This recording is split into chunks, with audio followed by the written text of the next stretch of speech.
Hello, this is number 75 of my 100-day art project, and I wanted to revisit an idea that I initially did on February 25th, which is day 8, and that is doodle a tiny house.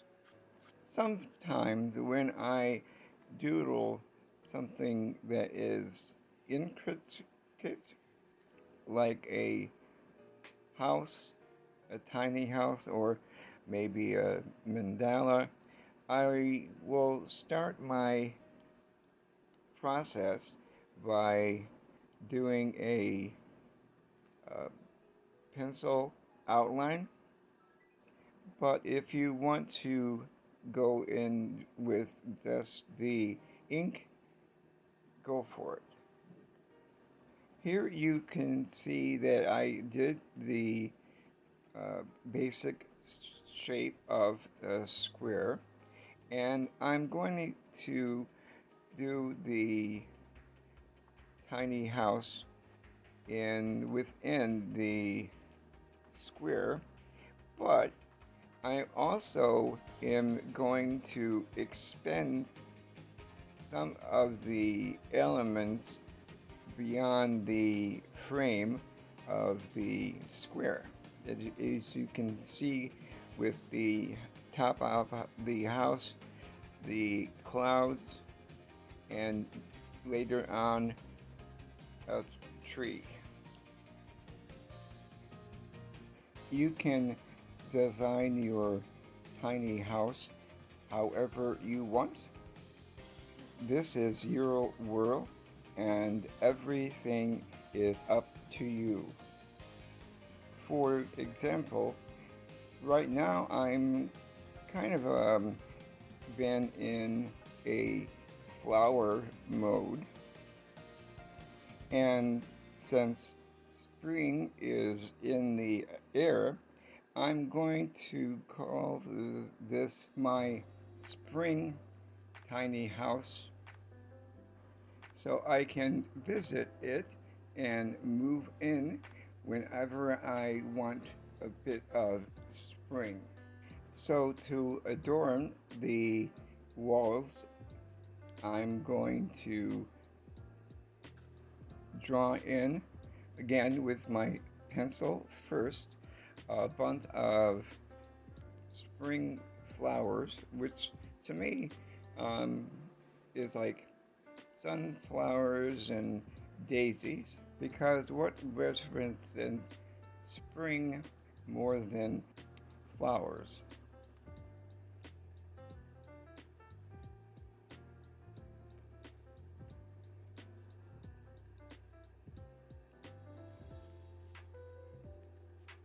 Put a little bush over there.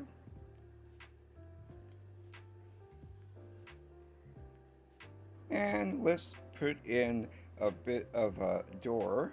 Again, carrying on with the motif of flower.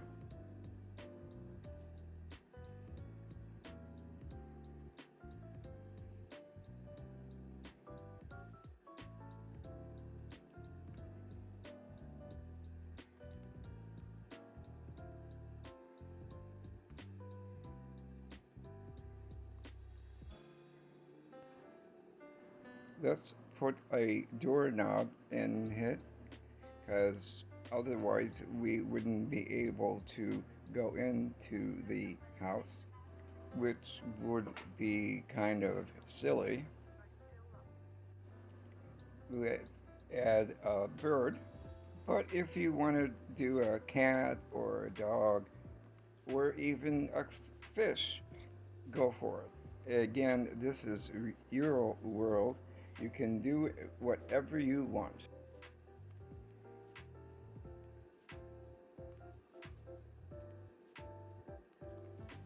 I like doors with windows, so I'm going to do a window here.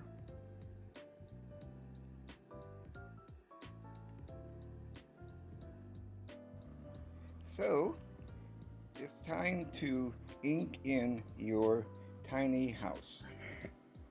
I like to generally use a thicker one, a medium sized point, and then a smaller one to give the definiteness of the main elements. For example, you can do the main elements in a larger size pen, and as you go through your inking process, go for the medium, and I'll show you in a bit, and then for the thinner point, more refined details.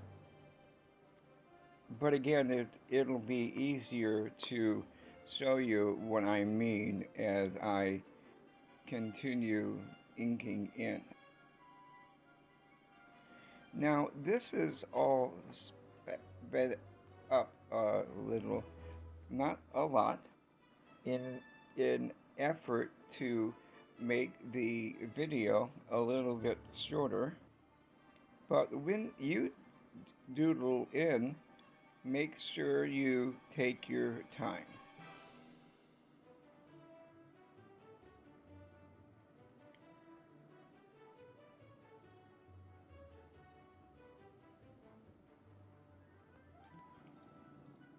So here I'm going to switch for a medium sized nib, and I'm going to selectively use this one to go over things that are within the main square or frame.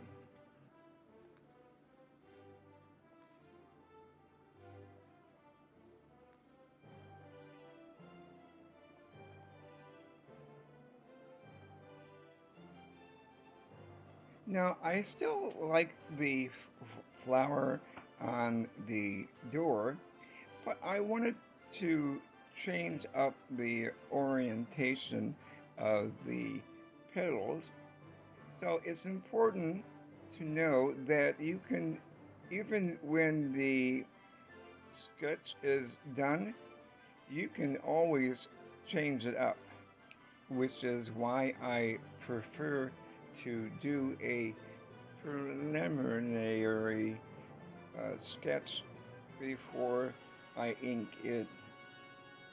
Yes, even after 2 years of having my stroke, there are plenty of words that I still have problems saying.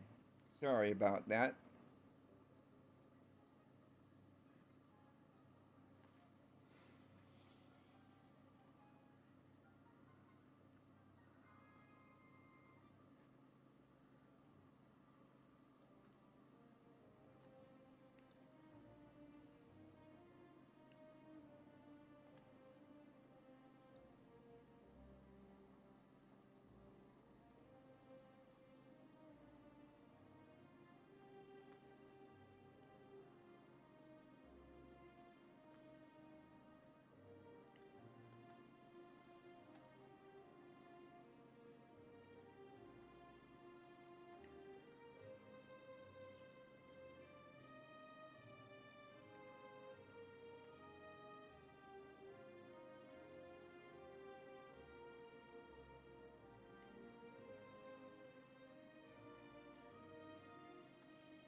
So here I switch the pen for my fine pointed, which is in my case a 0.3, and I'm going to go in and add some finer points selectively through the tiny house. Now, if you don't have a set of pens that have different point size, don't worry about it. Use whatever you have. But in either case, make sure you use an archival ink that is permanent. Archival because ink can, over time, change colors, and when an ink is not permanent, it will bleed when you try to go over it with a wet medium like watercolor. If you want to go over your tiny house with colored pencil, that's okay, as far as the waterproof goes.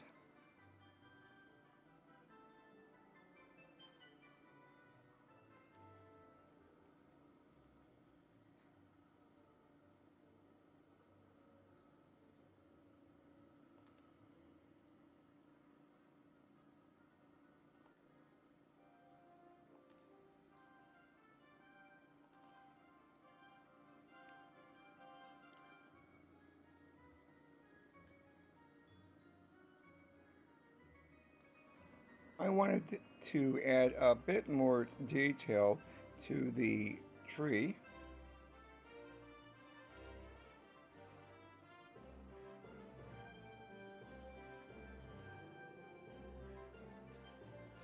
And I'm switching to the larger point to close off the doodle of my springtime tiny house.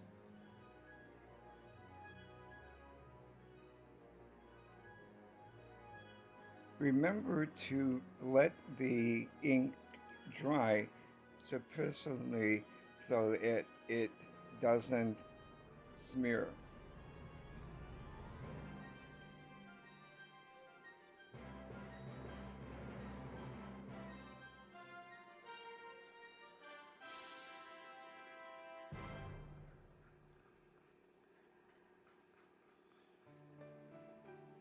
And as I was erasing, I realized that I had left off a couple of more details.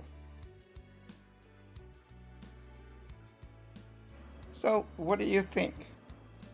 I'll give it a couple of days to see if I want to add anything else and which colors I want to use.